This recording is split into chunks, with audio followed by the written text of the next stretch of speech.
नमस्कार। साहित्य तक के बुक कैफ़े के एक दिन एक किताब में मैं जयप्रकाश पांडे आपका स्वागत करता हूं। आज शुक्रवार है और वादे के मुताबिक मैं एक कविता संग्रह के साथ उपस्थित हूं जिसका नाम है सच सुने कई दिन हुए। ये साहित्य अकादमी पुरस्कार से सम्मानित कवि बद्री नारायण का नया कविता संग्रह है। बद्री नारायण का जन्म भोजपुर बिहार में हुआ। हिंदी के महत्वपूर्ण कवि हैं। कई संग्रह उनके खुदाई में हिंसा, शब्द पदियम, सच सुने कई दिन हुए जिसकी मैं बात कर रहा हूँ, तुमड़ी के शब्द और प्रतिनिधि कविताएं ये प्रकाशित हो चुकी हैं। साहित्य अकादमी के अलावा भारत भूषण अग्रवाल, बनारसी प्रसाद, भोजपुरी सम्मान, केदार सम्मान ये सब पा चुके हैं। सामान्य तौर पर मैं कविता संग्रहों के बारे में अपनी राय नहीं रखता हूँ, सीधे कविताएं सुनाता हूँ आपको, ताकि आप खुद समझ सकें कि किस कवि विशेष के किस कविता संग्रह को आपको क्यों पढ़ना चाहिए और वे किस तरह की कविताओं का सृजन इन दिनों कर रहे हैं या उनका कौन सा संग्रह आया है। तो बद्री नारायण के सच सुने हुए कई दिन हुए संग्रह से मैं जो कविता पढ़ने जा रहा हूँ उसका शीर्षक है पहली कविता का सूरज का गीत। दुख के पहाड़ों के पीछे से सुख के आसमान में उगना। दुख के पहाड़ों के पीछे से सुख के आसमान में उगना, नारियल में उगना, शरीफे में उगना, सूरज उगना। भक्तिन की कांच बांस के कलसूप सी फैली जिंदगी में झुकाई पीठ में उगना। सदियों से मोह खींचती जवान छाती में उगना। सुहागिन के सुहाग में सहस्त्र किरणों की धार ले उगना। उगना शहीद बेटे की माँ की कोख में हजार हजार बाह ले। केले के कांचे घवद में उगना। सुग्गे की कंठी में आँखों की अतल उदास गहराइयों में अमर चमक ले उगना। जीवन की पहली सुबह से मृत्यु की अंतिम सांझ तक जीवन भर खेतों में लड़ते योद्धा के पुट्ठे में उगना।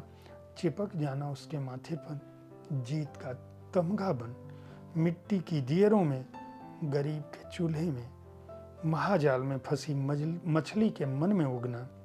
सागर में उगना जिसमें नहाती है पृथ्वी ऊब डूब। दूसरी कविता जो मैं इस संग्रह से पढ़ रहा हूँ उसका शीर्षक है मत होना उदास। कुछ जून ने बुना, कुछ जुलाई ने।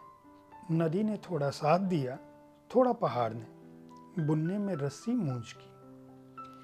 प्रभु की प्रभुताई बांधी जाएगी, यम की चतुराई, हाथी का बल। सोने चांदी का छल बांधा जाएगा विषधर का विष। कुछ पाप बांधा जाएगा, कुछ झूठ बांधा जाएगा। रीति तुम चुप रहना, नीति मत होना उदास। एक और कविता में पढ़ रहा हूँ सपने की बात, जिसका शीर्षक है कल कोई जुठा गया मेरे सपनों का अनार। कल कोई जुठा गया मेरे सपनों का अनार। यक्ष, प्रेत, मानुष, सांप, बिच्छू, मैं मूर्ख सोता ही रहा, मुट्ठी में बंद कर अनार। अब पत्नी से छुपाऊंगा, बेटे से झूठ बोलूंगा, पवित्र कामों के लिए सजो कर रखे हूं अनार। एक दिन चुपके से बाबा से कह सच्चाई, मन का बोझ उतार डालूंगा। कहेंगे बाबा जरूर कोई कसर है तुम्हारे सपने देखने में, तभी तो जुठा गया कोई तेरे सपने का अनार। और आखिरी कविता इस संकलन से जो मैं पढ़ रहा हूँ, ये इस संकलन की आखिरी कविता नहीं है, मेरी द्वारा पढ़ी जाने वाली चौथी कविता है जिसका शीर्षक है बुढ़िया। यह बुढ़िया उम्र के उस पद पर पहुंच गई है जहां से श्राप दे सकती है दुख को, सुख को कर सकती है याद, पत्थर और पानी पहचान सकती है। उम्र के इस आसन से वह इंद्र को श्राप सकती है, सूर्य को श्राप सकती है मंत्री, संतरी और राजा को, रंक को कर सकती है प्यार। यहां से यह बुढ़िया कुछ भी कह सकती है, पाप को पाप और पुण्य को पुण्य। ये कुल 56 कविताएं इस संग्रह में हैं। राजकमल के सहयोगी उपक्रम राधा कृष्ण प्रकाशन ने इसको प्रकाशित किया है। मूल्य 150 रुपये है। उम्मीद है साहित्य तक का कविताओं पर आधारित यह कार्यक्रम आपको पसंद आया होगा।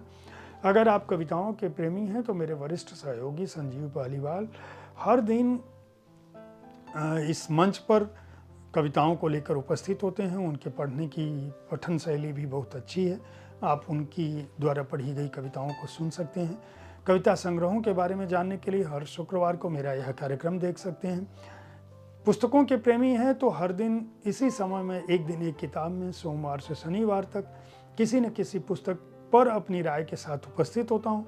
हर रविवार मैं आपके किसी प्रिय लेखक से उसके किसी रचना कर्म पर, उसकी किसी पुस्तक पर या उनके जीवन कर्म पर बात करता हूँ। साहित्य तक देखते रहें, पुस्तक संस्कृत को जिंदा रहें, पुस्तकें खरीदते रहें। धन्यवाद।